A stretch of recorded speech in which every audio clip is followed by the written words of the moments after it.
पिताजी, आज से आपको यहीं रहना है। शांति निकेतन वृद्धाश्रम के मुख्य द्वार के सामने ये शब्द कहे गए। व्हील चेयर पर बैठे उस बुजुर्ग ने बिना यह समझे कि इसका क्या मतलब है, बस अपने बेटे के चेहरे की ओर देखा। कार का दरवाजा बंद हुआ और इंजन स्टार्ट हो गया। बेटे की कार एक बार भी रुके बिना गेट से बाहर निकल गई। एक समय था जब विक्रम सिंह राठौर ग्रुप के चेयरमैन हारों लोगों की जिंदगियों के लिए जिम्मेदार थे। आज वह सिर्फ एक देखभालकर्ता के दस्तावेज के सहारे सौंपे गए डिमेंशिया के मरीन थे। लेकिन अजीब बात उस बुजुर्ग का व्यवहार था। उनकी याददाश्त धुंधली हो रही थी, लेकिन वह अपनी एक पुरानी जुराब को आयर तक उतारने को तैयार नहीं थे। किसी को नहीं पता था, कार के जाने के ठीक बाद वह एक पुरानी जुराब इस परिवार के हर फैसले को पलट कर रख देगी। ये पिता सब कुछ भूलते हुए भी उस एक जुराब को आखिर तक क्यों बचाए रखना चाहते थे। कहानी शुरू होने से पहले कृपया मुफ्त में सब्सक्राइब और लाइक का बटन दबाएं। और आप यह कहानी कहां से सुन रहे हैं हमें कमेंट में बताएं। हम हर एक को प्यार भरा नमस्ते कहेंगे। आज की कहानी शुरू होती है। मुख्य द्वार बंद हो गया। वृद्धाश्रम की लॉबी में फिनाइल और डेटॉल की तीखी गंध फैली हुई थी। कॉरिडोर के आखिर में एक बुजुर्ग देखभाल करने वाले का हाथ पक्का कर धीरे धीरे चल रहे थे। विक्रम सिंह राठौर बस उस दृश्य को हाली नजरों से देखते रहे। उनके हाथ व्हील चेयर के हैंडल पर कांप रहे थे। एक कर्मचारी पास आया और विक्रम को उनके कमरे तक ले गया। अंकल जी, मैं आपका सामान जमाने में मदद कर देती हूं। विक्रम ने सिर हिलाया। कर्मचारी ने बैग खोला और एक कोट बाहर निकाला। अंकल जी, आपकी जुराबें गंदी लग रही हैं, नहीं पहन लेंगे क्या? कर्मचारी ने विक्रम के टखने पर हाथ लगाने की कोशिश की। उसी पल विक्रम का हाथ तेजी से हिला। डिमेंशिया की वजह से धीमे रहने वाले विक्रम ने अचानक अपना पैर पीछे खींच लिया और जुराब को कसकर पकचा लिया। नहीं, आवाज धीमी थी लेकिन दृढ़ थी। कर्मचारी चौंक कर रुक गया। अंकल जी, साज वाली पहननी चाहिए ना? विक्रम ने सिर हिलाकर मना कर दिया। जुराब को कसकर पकड़े हुए उनके हाथ में तात आ गई थी। कर्मचारी ने हैरानी से देखा, लेकिन फिर और होर नहीं दिया। याददाश्त भले ही धुंधली हो, पर शरीर को याद था कि किसकी हिजात करनी है। विक्रम फिर से व्हील चेयर पर टिककर चुपचाप बैठ गए। उस रात रोहन घर के लिविंग रूम में सोफे पर बैठा था। उसकी पत्नी प्रिया एक कप गर्म चाय ले आई। आज वृद्धाश्रम में कैसा रहा? रोहन ने कप नहीं लिया। कुछ जांच नहीं, बस कागनात जमा करके आ गया। प्रिया एक पल के लिए रुकी, फिर उसने धीरे से पूछा, पिताजी ने कुछ कहा? रोहन ने अपने जोन में देखते हुए जवाब दिया, कुछ नहीं कहा। उन्हें तो कुछ समझ भी नहीं आता। प्रिया की उंगलियां चाय के कप पर ही थम गईं। उसने और कुछ नहीं पूछा। लिविंग रूम में सन्नाटा था। सिर दीवार घजी की टिक टिक की आवाज आ रही थी। रोहन ने बोन नीचे रखा और खिड़की के बाहर देखने लगा। वृद्धाश्रम के गेट पर मुड़ते हुए पिताजी की पीठ की धुंधली सी याद आई, लेकिन उसने उस एहसास को कोई नाम नहीं दिया। रोहन के लिए उसके पिता बहुत पहले ही जा चुके थे। उस रात विक्रम वृद्धाश्रम के बिस्तर पर लेटे थे। छत की ट्यूबलाइट धीरे धीरे टिमटिमा रही थी। उन्होंने अपनी जुराब को छुआ, यह पक्का करने के लिए कि चाबी अपनी जगह पर है। किसी को नहीं पता था वह चाबी क्या खोलती है और उसे इतना क्यों छिपाया जा रहा है। यह अब खुद विक्रम को भी ठीक से याद नहीं था, लेकिन शरीर जानता था यह एक ऐसी चीज थी जिसे कभी नहीं खोना था। अगले दिन सुबह वृद्धाश्रम के डाइनिंग हॉल में विक्रम अकेले एक कोने की मेज पर बैठे थे। दूसरे बुजुर्ग झुंड में बातें कर रहे थे। एक देखभाल करने वाले ने पूछा, अंकल जी, नाश्ता कर लिया? विक्रम ने सिर हिलाया, लेकिन उनकी थाली वैसी की वैसी थी। न एक चम्मच दलिया, न एक घूंट सूप। देखभाल करने वाले ने फिर पूछा, आपके घर वाले कब आएंगे? विक्रम ने कोई जवाब नहीं दिया। वह बस खिड़की के बाहर देखते रहे। उनकी नजरें मुख्य द्वार की ओर थीं। किसी के आने की उम्मीद तो नहीं थी, लेकिन शरीर उसी दिशा में देख रहा था। उसी समय रोहन अपनी कंपनी के कॉन्फ्रेंस रूम में बैठा था। स्क्रीन पर सेल्स रिपोर्ट दिख रही थी। टीम लीडर समझा रहा था। रोहन सुनने का नाटक कर रहा था, लेकिन उसका दिमाग कहीं और था। उसका फोन वाइब्रेट हुआ। वृद्धाश्रम से एक मैसेज था, प्रिय अभिभावक, कृपया इस महीने की फीस जमा करने की पुष्टि करें। रोहन ने मैसेज डिलीट कर दिया। मीटिंग खत्म होने के बाद कॉरिडोर में चलते हुए उसने अपनी पत्नी को फोन किया, इस हफ्ते पिताजी से मिलने चलोगी क्या? प्रिया ने धीरे से जवाब दिया, अगर आप व्यस्त हैं तो हम बाद में भी जा सकते हैं। रोहन एक पल के लिए रुका, फिर संक्षेप में बोला, ठीक है, बाद में चलते हैं। उसने फोन काट दिया। कॉरिडोर की खिड़की से आसमान दिख रहा था। रोहन चलता रहा।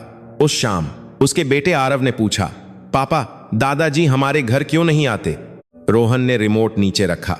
दादाजी अभी एक आरामदेह जगह पर हैं। आरव ने फिर पूछा, मुझे दादाजी से मिलना है। रोहन ने कोई जवाब नहीं दिया।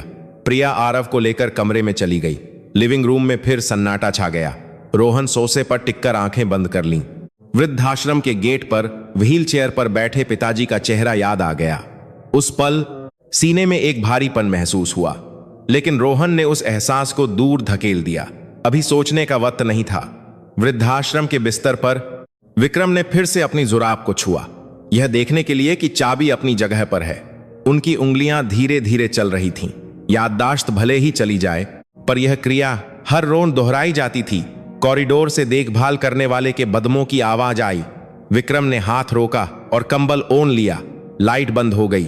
अंधेरे में सिर्फ विक्रम की सांसों की धीमी आवाज आ रही थी। वह अकेले थे। यह एक ऐसी रात थी जब कोई मिलने एक ही समय कर यह अकेले थे। नहीं आया, लेकिन किसी को नहीं पता था वह एक चाबी इस पूरे परिवार को कैसे हिलाकर रख देगी। सोमवार की सुबह हुई। रोहन 7 बजे उठा और नहाया। जब वह शीशे के सामने टाई बांध रहा था, तब प्रिया ने नाश्ते की मैं लगा दी। कौड़ी लेंगे? रोहन ने सिर हिलाया। मेज पर बैठकर उसने अपना फोन ऑन किया। रात भर में 37 मैसेज आए थे। उनमें से एक वृद्धाश्रम के नंबर से था। रोहन ने उस मैसेज को खोले बिना स्क्रीन को स्क्रॉल कर दिया। प्रिया ने धीरे से कहा, कल वृद्धाश्रम से फोन आया था। रोहन ने कौड़ी का एक घूंट लिया।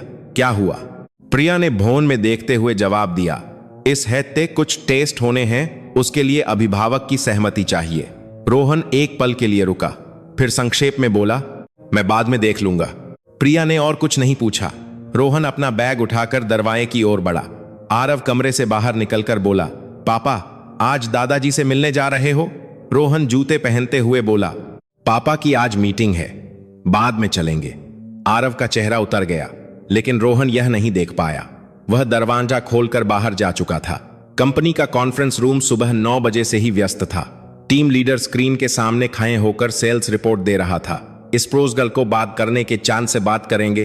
तिमाही का लक्ष्य 87% पूरा हुआ है। बहे अधिकारियों के चेहरे सत हो गए। रोहन ने शाइल पलटते हुए आंकड़े देखे।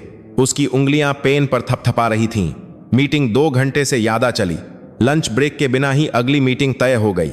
रोहन एक कप कॉफी लेकर कॉरिडोर में चला गया। उसका फोन बजा। वृद्धाश्रम का नंबर था। रोहन ने स्क्रीन देखी, लेकिन टोन नहीं उठाया और टोन अपनी जेब में रख लिया। रोहन अपनी सीट पर लौट आया। उसकी मेज पर मंगूरी के लिए साइलों का ढेर लगा था। उसने एक गहरी सांस ली। पेन उठाकर साइलें पलटने लगा। सोन की स्क्रीन फिर से जली। एक मैसेज का नोटिफिकेशन आया, प्रिय करतार 2 शूरा के दौरा को पूरा कारकू को अभिभावक कृपया टेस्ट की सहमति वार्म का जवाब दें। रोहन ने मैसेज पढ़ा और स्क्रीन बंद कर दी और फिर से शाइलों में लग गया। शाम 7 बजे के बाद रोहन ऑफिस से निकला। कार में उसने रेडियो चलाया। बबरें आ रही थीं। रोहन बिना कुछ सोचे स्टीयरिंग व्हील पकड़े रहा। जब वह घर पहुंचा तो प्रिया दरवाजे पर इंतजार कर रही थी। आपने टेस्ट की सहमति नहीं दी? रोहन ने जूते उतारते हुए जवाब दिया, कल कर दूंगा। प्रिया ने फिर पूछा, इस महीने की ईस भी अभी तक नहीं दी है, कब जमा करेंगे? रोहन ने बैग नीचे रखा और सोफे पर बैठ गया। इसी हफ्ते कर दूंगा।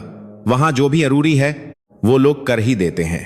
प्रिया ने अपने होंठ भींच लिए और चुपचाप किचन में चली गई। रोहन ने रिमोट उठाकर टीवी ऑन किया।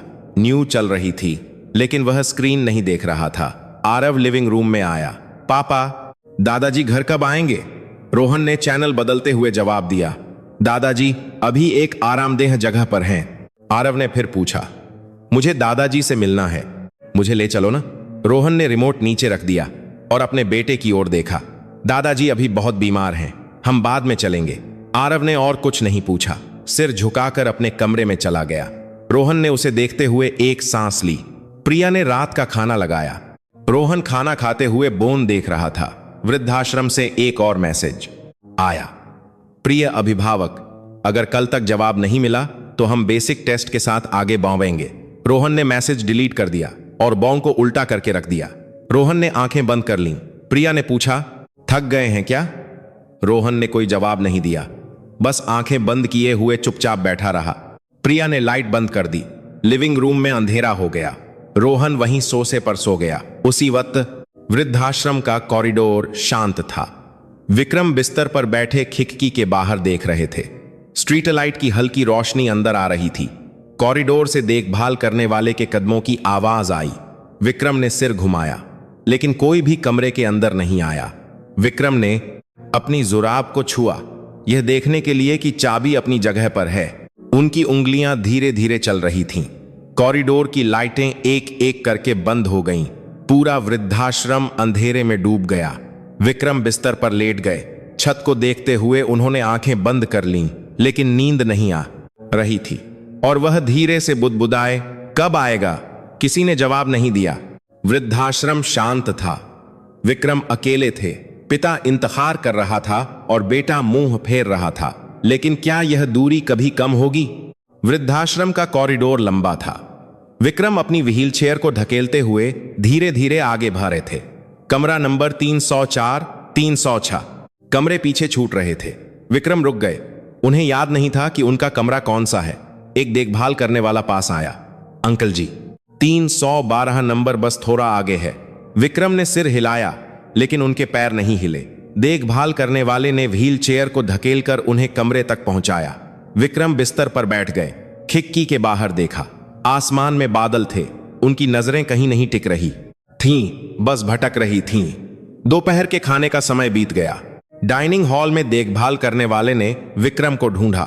अंकल जी, आपने खाना नहीं खाया? विक्रम बिस्तर पर वैसे ही बैठे थे। उन्हें भूख का भी एहसास नहीं था। देखभाल करने वाले ने चम्मच में दलिया लेकर उनके मुंह के पास किया। विक्रम ने एक चम्मच खाया और मुंह फेर लिया। उनकी आंखों में हालीपन था। देखभाल करने वाले ने एक सांस ली और थाली हटा दी। दोपहर होते होते विक्रम की आंखों में बदलाव आया। खिड़की के बाहर देखती हुई उनकी नजरें सान हो गईं। उन्होंने अपने होंठ हिलाए। मीटिंग का समय हो गया है। किसी ने नहीं सुना। विक्रम ने व्हील चेयर से उठने की कोशिश की, लेकिन उनके पैरों में तात नहीं थी। वह फिर से बैठ गए। उनकी सांसें तेज हो गईं। विक्रम की आंखों के सामने कुछ तैर गया। चेयरमैन का ऑफिस। 15 साल पहले की वह सुबह। विक्रम अपनी मेंग पर बैठे थे। उनका सेक्रेटरी साइलों का एक बंडल लेकर अंदर आया। सर, साइनेंस टीम से एक जरूरी साइल आई है। विक्रम ने साइल लेकर खोली। पहले पन्ने पर लिखा था, अवैध फंड, ब्लैक मनी, निर्माण का संदेह। उनके हाथ रुक गए। उन्होंने अगला पन्ना पलटा। वहां इस काम के लिए जिम्मेदार व्यक्ति का नाम लिखा था, रोहन राठौर। विक्रम की सांसें धीमी हो गईं। उन्होंने साइल को फिर से शुरू से पढ़ा। पैसों का लेन देन, बैंक ट्रांसफर का ब्यौरा, मंजूरी देने वालों के नाम। सारे तीर एक ही व्यक्ति की ओर इशारा कर रहे थे, उनका बेटा। विक्रम ने शाइल को मेम पर रख दिया। उनकी उंगलियां कांप रही थीं। सेक्रेटरी ने धीरे से पूछा, सर, अब क्या करना है? विक्रम ने कोई जवाब नहीं दिया। उस दोपहर बोर्ड मीटिंग हुई। कॉन्फ्रेंस रूम की लंबी मेज पर सभी डायरेक्टर्स बैठे थे। फाइनेंस डायरेक्टर राजेश शर्मा ने शाइल खोली। इस मामले को बाहरी ऑडिट से पहले सुलझाना होगा। उसकी आवाज शांत थी। राजेश ने स्क्रीन पर अगली स्लाइड दिखाई। रोहन राठौर का नाम स्क्रीन पर चमक रहा था। चूंकि जिम्मेदार व्यक्ति स्पष्ट है, इसलिए इसे संभालना मुश्किल नहीं होगा। विक्रम मेम को देखते रहे। सभी की नौरें उन पर थीं। कोई कुछ नहीं बोल रहा था, लेकिन सब जानते थे कि यह जिम्मेदारी कौन लेगा। विक्रम ने धीरे से बोलना शुरू किया, यह जिम्मेदारी मैं लूंगा। कॉन्फ्रेंस रूम में सन्नाटा छा गया। राजेश ने अपनी भौहें छाई। सर, क्या आपका मतलब है कि आप खुद जिम्मेदारी लेंगे? विक्रम ने सिर हिलाया। यह मामला मेरी मंजूरी से गुजरा है, मैं इसे संभालूंगा। राजेश एक पल के लिए रुका, फिर मुस्कुराया। सर, अगर आप ऐसा फैसला करते हैं तो हम आपके साथ हैं। मीटिंग खत्म हो गई। विक्रम अपने ऑफिस लौट आए। मेज पर अब भी वह आइल रखी थी। उन्होंने हाइल उठाई, रोहन राठौर। बेटे का नाम फिर से आंखों के सामने आ गया। विक्रम ने साइल को दरार में बहुत अंदर रख दिया, चाबी से ताला लगाया और चाबी अपनी जेब में रख ली। खिड़की के बाहर सूरज ढल रहा था। विक्रम अपनी सीट से उठे। सेक्रेटरी ने पूछा, सर, घर जा रहे हैं? विक्रम ने सिर हिलाया। आज से मैं कुछ समय के लिए छुट्टी पर रहूंगा। सेक्रेटरी ने हैरानी से देखा। अचानक, इसका क्या मतलब है सर? विक्रम ने कोई जवाब नहीं दिया, बस अपना कोट पहना और ऑफिस से बाहर निकल गए। कॉरिडोर शांत था। विक्रम लिफ्ट से नीचे ग्राउंड फ्लोर पर आए। लॉबी से होते हुए मुख्य द्वार से बाहर निकले। ठंडी हवा उनके चेहरे से टकराई। विक्रम ने पीछे मुड़कर नहीं देखा। उस रात रोहन को कुछ नहीं पता था। वह रों की तरह ऑफिस से घर आया, रात का खाना खाया और टीवी देखा। अगली सुबह बरों में आया। बमे उद्योगपति ने ब्लैक मनी के संदेह में इस्तीफा दिया। रोहन के हाथ से चम्मच गिर गया। स्क्रीन पर उसके पिता का चेहरा था। रोहन ने अपने पिता को फोन किया। फोन नहीं लगा। जब वह ऑफिस पहुंचा तब तक सब कुछ खत्म हो चुका था। विक्रम जा चुके थे। उस दिन से रोहन अपने पिता से नफरत करने लगा। क्यों वह बिना कुछ बताए चले गए? क्यों उन्होंने अकेले ही सब कुछ अपने ऊपर ले लिया? रोहन समझ नहीं पाया। वृद्धाश्रम के बिस्तर पर विक्रम ने आंखें खोली। खिड़की के बाहर चांद था। उन्होंने अपनी जुराब को छुआ। चाबी अपनी जगह पर थी। विक्रम बुदबुदाए, रोहन, मुझे माफ कर देना। उनकी आवाज कांप रही थी, लेकिन किसी ने नहीं सुना। कॉरिडोर शांत था। विक्रम की यादों में अब भी वह जाइल थी जिसमें उनके बेटे का नाम लिखा था। विक्रम ने उसे कहां छिपा दिया था? कंपनी की 12वीं मंजिल पर एग्जीक्यूटिव ऑफिस। राजेश शर्मा अपनी मेज पर बैठकर झाइलें देख रहा था। खिड़की से शहर का नजारा दिख रहा था। दरवाजे पर दस्तक हुई। अंदर आ जाओ। सेक्रेटरी ने दरवाजा खोला और अंदर आया। उसके हाथ में एक पतली सी झाइल थी। राजेश ने इशारे से उसे मेज पर रखने को कहा। सेक्रेटरी आयल रखकर चला गया। राजेश ने धीरे से भायल खोली। पहले पन्ने पर वृद्धाश्रम का नाम लिखा था। उसने पन्ना पलटा। वहां रहने वालों की सूची, अभिभावकों की जानकारी, मिलने आने वालों का रिकॉर्ड। राजेश की नारें एक नाम पर रुक गईं। विक्रम सिंह राठौर। उसने पेन से उस नाम पर गोला बना दिया। अगला पन्ना पलटा। कॉरिडोर में अक्सर खो जाना, जुराब पहनने की बिद। राजेश का हाथ रुक गया। उसने आखिरी वाक्य फिर से पढ़ा। जुराब को कभी नहीं उतारते। उसके होठों पर एक मुस्कान आ गई। राजेश ने शाइल बंद कर दी। कुर्सी पर टिककर खिड़की के बाहर देखने लगा। उसे 15 साल पहले का वह दिन याद आ गया। चेयरमैन के ऑफिस के बाहर का कॉरिडोर। विक्रम एक ब्री केस लेकर बाहर आ रहे थे। राजेश दूर से यह देख रहा था। विक्रम के दम धीमे थे, लेकिन ब्री केस को कसकर पकड़े हुए उनके हाथ कांप नहीं रहे थे। राजेश को उसी दिन यकीन हो गया था कि विक्रम ने सारे सबूत नष्ट नहीं किए हैं। दोपहर 2 बजे राजेश ने एक बहौन किया। मैं बोल रहा हूं, वृद्धाश्रम की तरफ से कोई भब्बर है? सामने वाले ने जवाब दिया, जी सर, रिपोर्ट भेज दी है। राजेश ने पूछा, मिलने जुलने का रिकॉर्ड? बेटा महीने में एक बार भी नहीं आता। राजेश ने सिर हिलाया। हालत कैसी है? डिमेंशिया कारी बढ़ गया है। बात करना भी लगभग नामुमकिन है। राजेश की आंखें ठंडी हो गईं। और जुराब? जी सर, वह पक्का है। नहाते समय भी उतारने को तैयार नहीं होते। राजेश ने भोन काट दिया। उसने फिर से शाइल खोली। विक्रम की एक तस्वीर लगी थी। व्हील चेयर पर बैठे, खिड़की के बाहर देखते हुए एक बुजुर्ग का चेहरा। राजेश उस तस्वीर को देर तक देखता रहा। उसका चेहरा शांत था, लेकिन उसकी आंखों में कोई भाव नहीं था। अगले दिन सुबह राजेश कॉन्फ्रेंस रूम में गया। सभी अधिकारी अपनी सीटों पर बैठे थे। रोहन भी उनमें से एक था। राजेश रोहन के पास से गुजरते हुए हल्का सा सिर हिलाया। रोहन ने अभिवादन किया। मीटिंग शुरू हुई। राजेश ने साइल पलटते हुए कहा, इस तिमाही की रिपोर्ट अच्छे से तैयार करना। रोहन ने सिर झुकाया। मैं पूरी कोशिश करूंगा सर। राजेश मुस्कुराया, लेकिन उसकी मुस्कान आंखों तक नहीं पहुंची। मीटिंग खत्म होने के बाद राजेश अपनी सीट पर लौट आया। सेक्रेटरी कौड़ी ले आया। राजेश ने कौड़ी का एक घूंट लिया और फिर से शाइल खोली। विक्रम की रिपोर्ट को धीरे धीरे पढ़ने लगा। संज्ञानात्मक क्षमता में गिरावट, लंबी अवधि की याददाश्त का केवल कुछ हिस्सा बारी। राजेश ने पेन से एक नोट लिखा। 6 महीने बाद फिर से जांच। उसने दरार खोलकर जाइल अंदर रख दी। चाबी से दरार बंद किया और चाबी अपनी जेब में डाल ली। खिड़की के बाहर सूरज आसमान में चाट चुका था। राजेश अपनी सीट से उठा और खिड़की के पास गया। शहर की इमारतें धूप में चमक रही थीं। वह जेब में हाथ डाले देर तक खसा रहा। शाम के समय राजेश कार से घर की ओर जा रहा था। ड्राइवर ने पूछा, सर, आज का काम खत्म हो गया? राजेश ने सिर हिलाया। हां, हो गया। कार चुपचाप चल रही थी। राजेश खिड़की के बाहर देख रहा था। सड़क पर लोग चल रहे थे। उसकी नजरें एक वृद्धाश्रम के साइन बोर्ड पर टिकी। कार उसके सामने से गुजर गई। राजेश ने आंखें बंद कर लीं। उस रात वृद्धाश्रम में एक देखभाल करने वाला विक्रम को नहला रहा था। अंकल जी, जुराब तो उतार दीजिए। विक्रम ने सिर हिलाकर मना कर दिया। देखभाल करने वाले ने फिर कहा, पैर धोने हैं। विक्रम ने अपनी जुराब को कसकर पकड़ लिया। उनके हाथ में होर आ गया। देखभाल करने वाले ने हार मान ली। विक्रम बिस्तर पर लेट गए। जुराब अब भी पहने हुए थे। देखभाल करने वाला लाइट बंद करके चला गया। अंधेरे में विक्रम ने अपनी जुराब को छुआ। चाबी अपनी जगह पर थी। उसी समय राजेश अपने स्टडी रूम में बैठा था। मेज पर एक पुरानी साइल रखी थी। उसने साइल खोली। यह 15 साल पहले के पैसों के लेन देन का रिकॉर्ड था। राजेश पन्ने पलटते हुए जांच रहा था। सारे रिकॉर्ड साफ सुथरे थे, लेकिन एक पन्ना सायब था, असली मंगूरी वाला दस्तावेज। उस दस्तावेज में 15 सालों में गबन किए गए पैसों की असली मंगूरी की लाइन थी। अगर वह सामने आ जाता तो राजेश ने आज तक जो कुछ भी बनाया था सब ढह जाता। कंपनी में उसका पद, उसकी छिपाई हुई दौलत और जल्द ही मिलने वाला चेयरमैन का पद भी। राजेश ने साइल बंद कर दी। वह जानता था कि विक्रम ने उसे कहीं छिपा दिया है।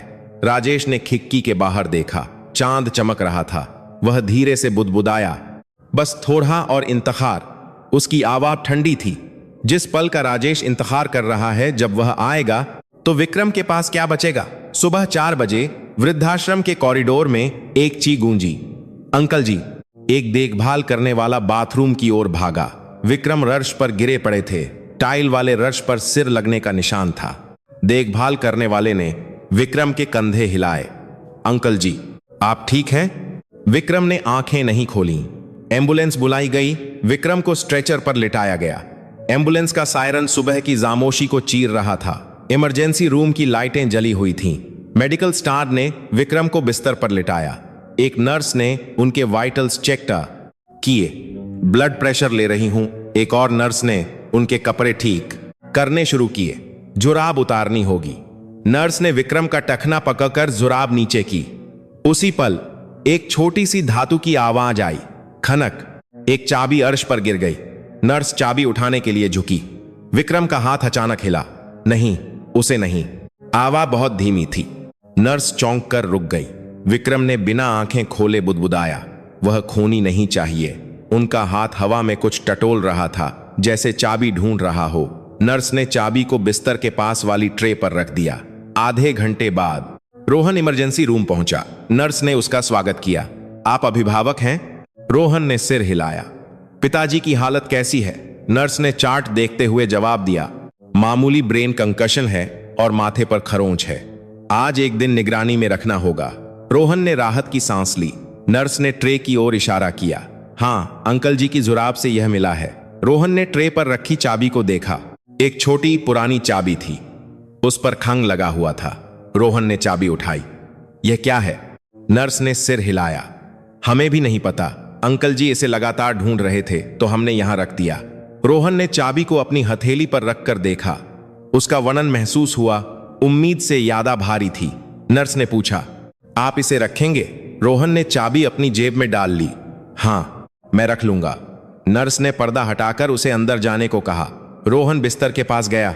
विक्रम लेटे हुए थे। माथे पर पट्टी बंधी थी। रोहन ने एक कुर्सी खींची और बैठ गया। उसने अपने पिता के हाथ को देखा। झुर्रियों वाली हथेली, सूखी उंगलियां। रोहन के सीने में एक भारीपन महसूस हुआ। उसने अपने पिता का हाथ पकड़ा। ठंडा था। रोहन ने हाथ को कसकर पकड़ लिया। बहुत समय बाद उसने यह हाथ पकड़ा था। विक्रम के होंठ हिले। चाबी। आवाज बहुत धीमी थी। रोहन ने कान पास लगाया। पिताजी। विक्रम फिर से बुदबुदाए, वह खूनी नहीं चाहिए। रोहन ने अपनी जेब में चाबी को छुआ। उसका वनन और भी भारी लगने लगा। सुबह होने पर विक्रम को वृद्धाश्रम वापस ले जाया गया। रोहन ऑफिस की ओर चला गया। कार में सिग्नल पर इंतजार करते हुए उसने अपनी जेब को छुआ। चाबी महसूस हुई। रोहन ने चाबी निकालकर उसे देखा। यह किस चीज की चाबी होगी? उसने स्टीयरिंग व्हील पकड़ा और फिर से ड्राइविंग पर ध्यान दिया, लेकिन उसके दिमाग से चाबी की बात नहीं जा रही थी। शाम को वह घर लौटा। प्रिया रात का खाना बना रही थी। पिताजी अब ठीक हैं? रोहन ने जूते उतारते हुए जवाब दिया, हाँ, कोई बड़ी बात नहीं है। आरव लिविंग रूम से दौड़कर आया। पापा, दादाजी को ज्यादा चोट लगी है? रोहन ने आरव के सिर पर हाथ फेरा।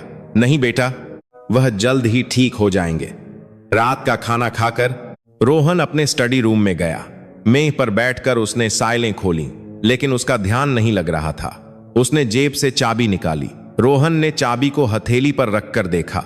एक पुरानी चाबी, ऐसा लगा जैसे इसे कहीं देखा है। रोहन ने स्टडी रूम में चारों ओर देखा। उसकी नजरें मेज के नीचे एक गहरी दरार पर टिकी, एक ऐसी दरार जिसे बहुत समय से नहीं खोला गया था। यह उसके पिता की दरार थी। रोहन अपनी सीट से उठा, दरार के सामने घुटनों के बल बैठ गया। हैंडल पकड़कर उसे खींचा, वह बंद थी। रोहन ने चाबी को दरार के ताले के पास ले जाकर देखा। आकार सही लग रहा था, लेकिन रोहन ने चाबी अंदर नहीं डाली। उसका हाथ कांप रहा था। उसे बिना किसी वजह के डर लग रहा था। रोहन ने चाबी वापस जेब में डाल ली। सीट से उठकर खिड़की के बाहर देखने लगा। चांद चमक रहा था। रोहन का दिल भारी हो रहा था। प्रिया ने दरवाजा खटखटाया। आप बाहर नहीं आ रहे?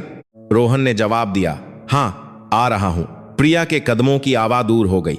रोहन ने फिर से दरार को देखा। इसके अंदर क्या होगा? उसके पिता ने जिसे अपनी जान की तरह संभाल कर रखा, वह चाबी आयर क्या खोलेगी? रात के 11 बज चुके थे। घर में सन्नाटा था। प्रिया और आरव सो चुके थे। रोहन स्टडी रूम में अपनी मेज पर बैठा था। मेज पर खुली हुई आइलें रखी थीं, लेकिन उसे एक अक्षर भी समझ नहीं आ रहा था। रोहन ने जेब से चाबी निकाली, उसे हथेली पर रखकर देर तक देखता रहा। सिर घाई की टिक टिक की आवाज गूंज रही थी। रोहन अपनी सीट से उठा, मेज के नीचे वाली गहरी दरार के पास गया। घुटनों के बल बैठ गया। उसका हाथ कांप रहा था। रोहन ने एक गहरी सांस ली और चाबी को ताले में डाल दिया।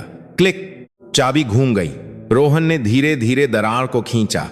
चरमराने की आवाज ने रात की खामोशी को तोड़ दिया। दरार के अंदर एक पुराना जाइल वाला लिहानहा रखा था। रोहन ने लिहानहा बाहर निकाला। उसमें वर्णन था। लिहानहा खोला, अंदर से जाइलों का एक बंडल निकला। रोहन ने जाइलों को मेज पर फैलाया। पहले पन्ने का शीर्षक उसकी आंखों में चुभ गया, अवैध फंड निर्माण से संबंधित आंतरिक रिपोर्ट। रोहन के हाथ रुक गए। उसने दूसरा पन्ना पलटा। यह पैसों के लेन देन का चार्ट था। अकाउंट नंबर, ट्रांसफर की तारीख, राम। हर लाइन के आजिर में एक ही नाम लिखा था, राजेश शर्मा। रोहन ने अगला पन्ना पलटा। यह मंगूरी का दस्तावेज था, लेकिन यह अजीब था।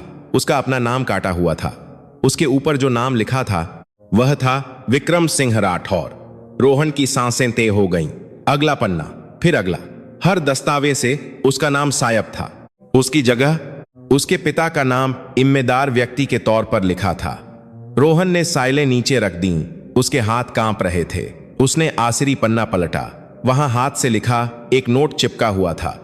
उसके पिता की लिखावट थी। रोहन ने नोट उठाया। यह बात किसी को पता नहीं चलनी चाहिए। बस मेरा बेटा एक सामान्य जीवन जिए।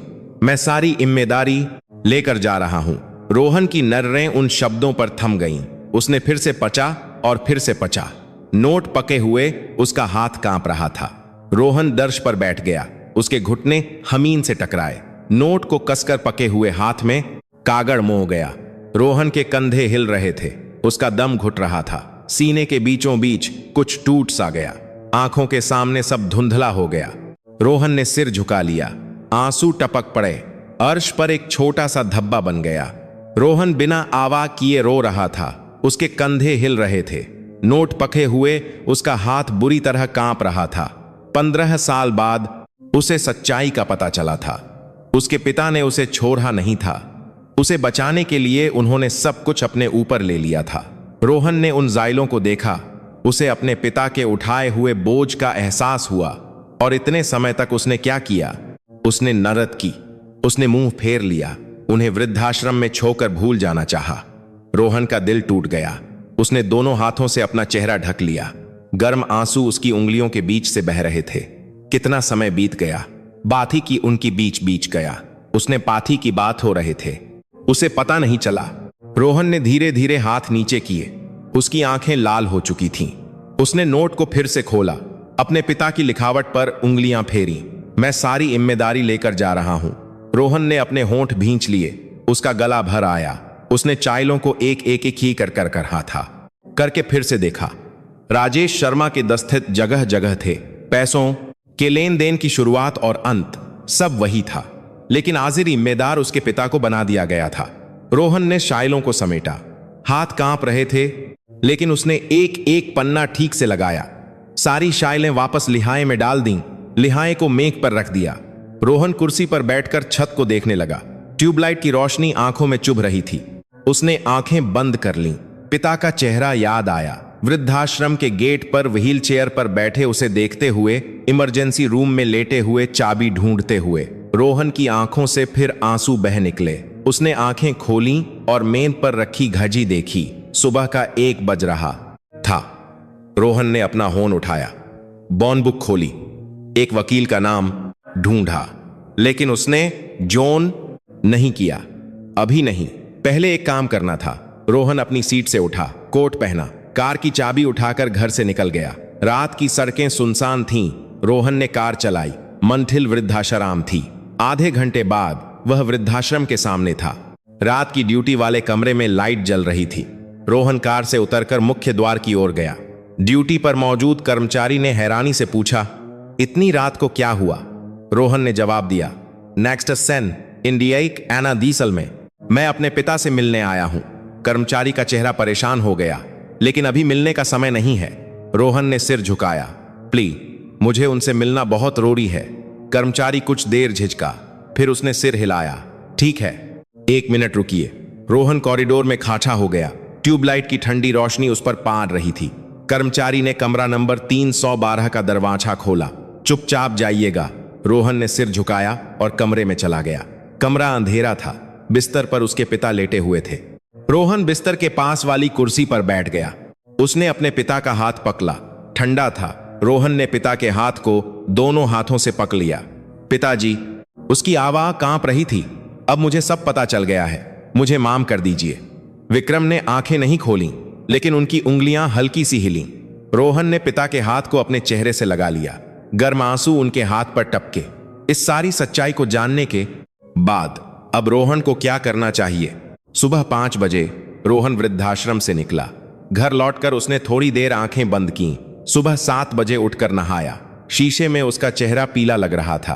प्रिया ने नाश्ता लगाया, लेकिन रोहन ने सिर्फ 1 कप कॉफी पी। आप ऑफिस नहीं जा रहे? रोहन ने सिर हिलाया। आज कुछ और काम है। तैयार होकर वह स्टडी रूम में गया और हाइल वाला लियाहा उठाया। उसका वर्णन हाथ में महसूस हुआ। रोहन ने कार शहर की ओर चलाई। सुबह 9 बजे वह एक लॉ अर्म के सामने था, एक ऊंची इमारत की 12वीं मंजिल। रोहन लिफ्ट से ऊपर गया। कांच का दरवाजा खोलकर अंदर गया तो वकील ने उसका स्वागत किया। मिस्टर राठौर, आइए। रोहन ने हाथ मिलाया और कंसल्टेशन रूम में चला गया। मेज के दोनों ओर वे बैठ गए। रोहन ने अपने बैग से जाइल का लीलांचा निकालकर मेज पर रखा। कृपया इसे देखिए। वकील ने लीलांचा खोलकर चाइलें निकाली।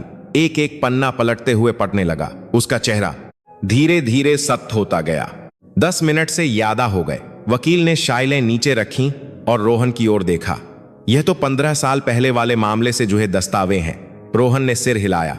वकील ने फिर पूछा, अगर मैं पूछ सकूं तो ये दस्तावेज आपको कहां से मिले? रोहन एक पल के लिए रुका। मेरे पिता ने छोए थे। वकील ने आइलें फिर से खोली। पैसों के लेन देन वाले चार्ट पर उंगली रखते हुए समझाया, पुराना मामला तो बंद हो चुका है, लेकिन इस मनी ट्रेल को देखें तो यह मौजूदा अकाउंट से भी जुड़ा है। रोहन की आंखों में बदलाव आया। वकील ने आगे कहा, अगर यह दस्तावेज सही है तो बहुत संभावना है कि आज भी उसी तरीके से पैसों का हेर फेर हो रहा है। रोहन ने अपनी मुट्ठी भींच ली। वकील ने पेन से कुछ नोट करते हुए पूछा, आप क्या करना चाहते हैं? रोहन ने एक गहरी सांस ली। क्या हम इसे सुलझा सकते हैं? वकील ने सिर हिलाया। समय लगेगा, लेकिन हो जाएगा। रोहन अपनी सीट से उठा। ठीक है, शुरू कीजिए। वकील से हाथ मिलाकर वह ऑफिस से बाहर निकल गया।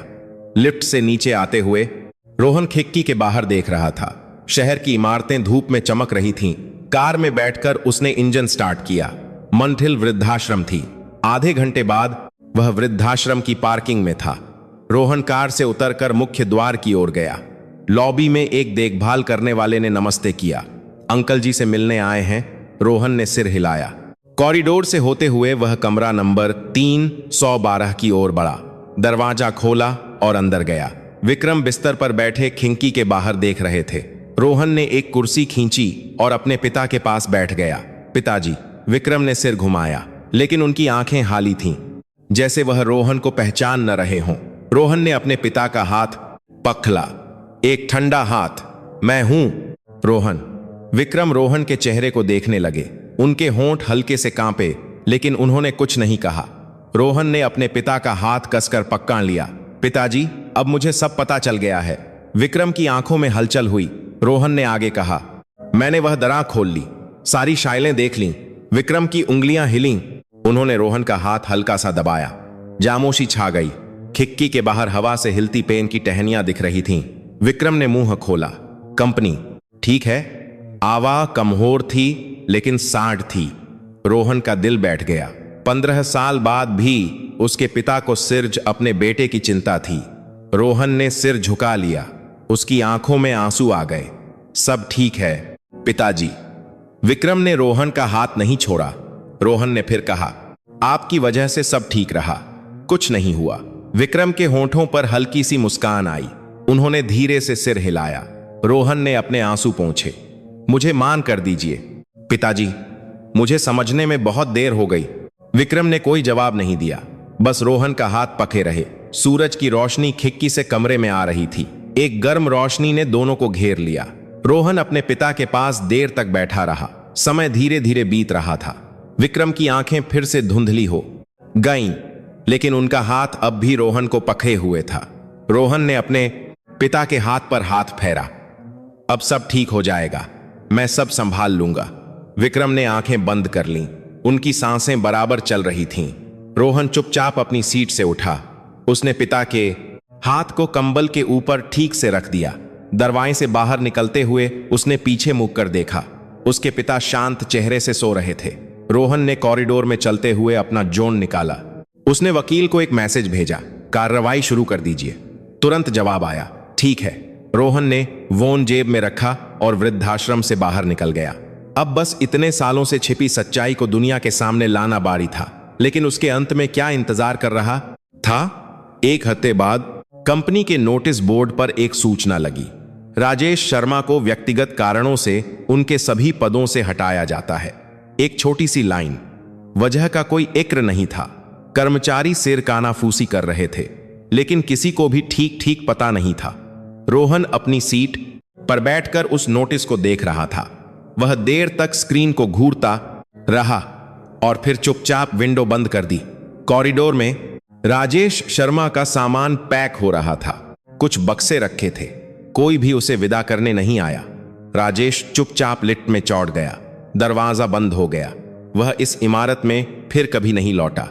हफ्ते का आखिरी दिन आया। रोहन सुबह जल्दी वृद्धाश्रम की ओर निकला। प्रिया और आरव भी साथ थे। कार में आरव बाचने को कार में नजर आरव को पूछा, पापा, दादाजी हमारे घर आ रहे हैं? रोहन ने शीशे से आरव को देखा। हाँ बेटा, आज से वह हमारे साथ रहेंगे। आरव जोशी से हंस पचा। प्रिया ने रोहन का हाथ पकड़ा। रोहन ने उस हाथ को कसकर दबाया। वे वृद्धाश्रम पहुंचे।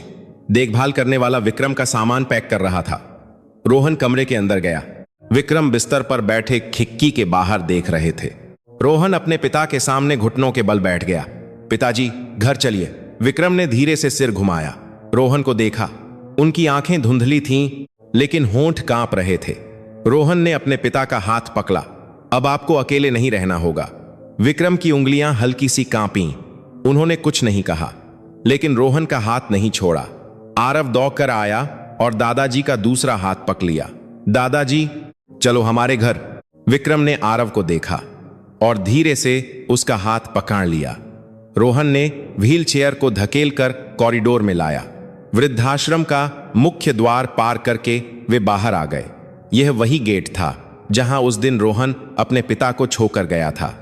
रोहन एक पल के लिए रुका। विक्रम भी गेट को देख रहे थे। रोहन ने अपने पिता के कंधे पर हाथ रखा। पिताजी, अब आपको यहां दोबारा नहीं आना पड़ेगा। कार में बैठकर वे घर की ओर चले। खिड़की के बाहर शहर के ननारे गूंज रहे थे। विक्रम खिड़की के बाहर देखते हुए चुपचाप बैठे थे। वे घर पहुंचे।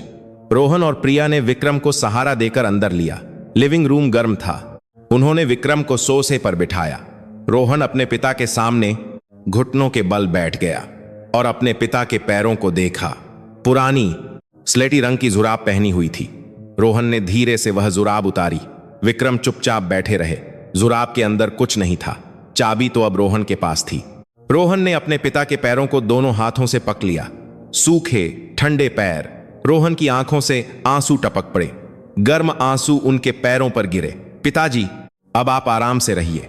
विक्रम अपने बेटे के सिर को देख रहे थे। उनका हाथ धीरे से हिला और रोहन के कंधे पर आ गया। रोहन ने सिर उठाकर अपने पिता को देखा।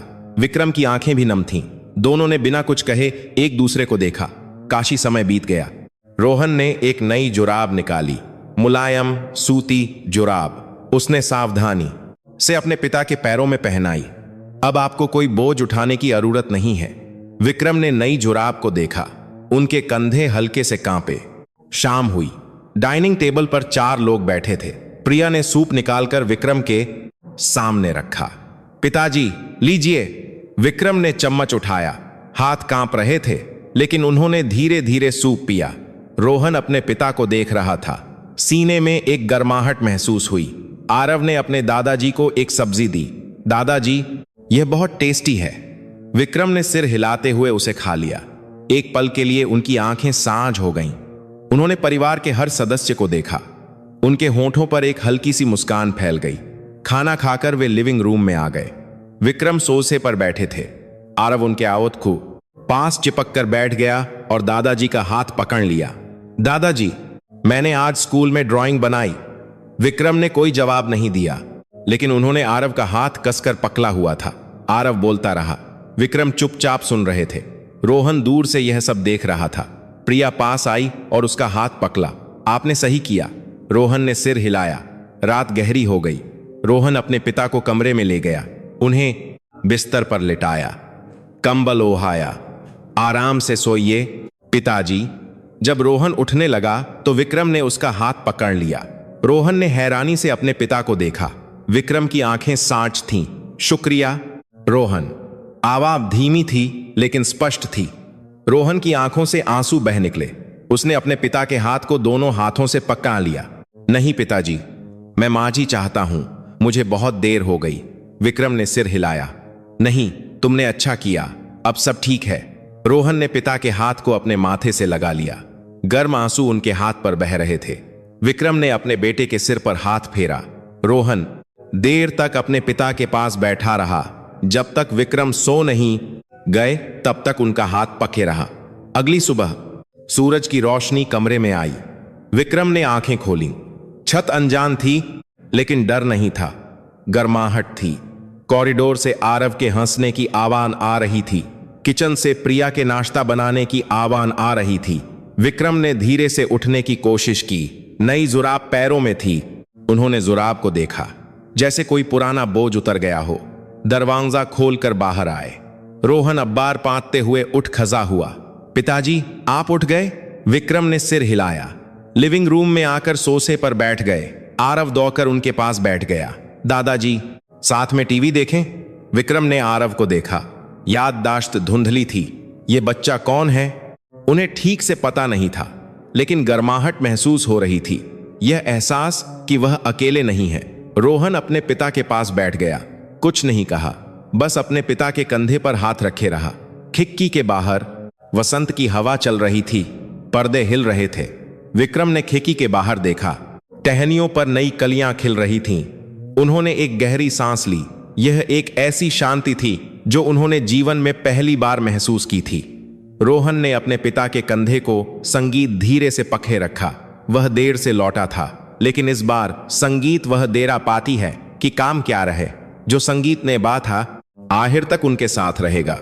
आज की कहानी कैसी लगी? विक्रम सिंह राठौर सब कुछ भूल रहे थे, लेकिन एक चीन को उन्होंने आखिर तक संगीत नहीं छोड़ा। यह एक पिता की जामोश जिम्मेदारी थी, ताकि उनका बेटा वह बोझ न उठाए। यह कहानी हमें चुपचाप बताती है कि माता पिता का प्यार जितना दिखाई नहीं देता, उतना ही गहरा होता है, और उसकी सच्चाई समय बीतने के बाद ही नजर आती है। अगर आज आपको संगीत अपने माता पिता का चेहरा एक पल के लिए भी याद आया हो, तो बस एक छोटा सा हालचाल पूछ लीजिए। वह एक छोटा सा सवाल किसी के लिए संगीत लंबे इंतजार का अंत हो सकता है। आज भी अंत तक साथ देने के लिए धन्यवाद। कृपया सब्सक्राइब और लाइक करें और कमेंट में बस इतना लिख दें, अच्छा लगा। आपका एक छोटा सा कमेंट हमें बहुत हिम्मत देता है। यह थी जीवन की कहानी।